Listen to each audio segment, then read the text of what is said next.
First and Last Things. Book the First, Metaphysics, by H. G. Wells.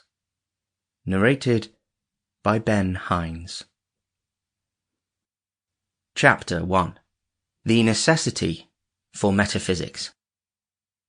As a preliminary to that experiment in mutual confession from which this book arose, I found it necessary to consider and state certain truths about the nature of knowledge, about the meaning of truth, and the value of words. That is to say, I found I had to begin by being metaphysical.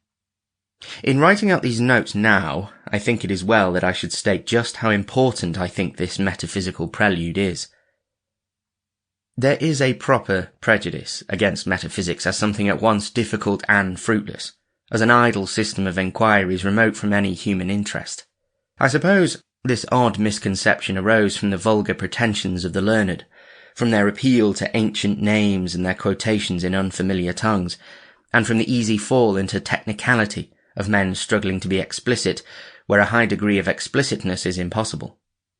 But it needs erudition and accumulated and alien literature to make metaphysics obscure, and some of the most fruitful and able metaphysical discussion in the world was conducted by a number of unhampered men in small Greek cities, who knew no language but their own, and had scarcely a technical term.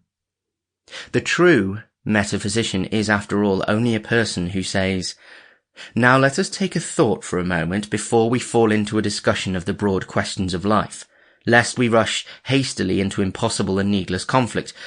What is the exact value of these thoughts we are thinking, and these words we are using?" He wants us to take thought about thought. Those other ardent spirits, on the contrary, want to plunge into action or controversy or belief without taking thought.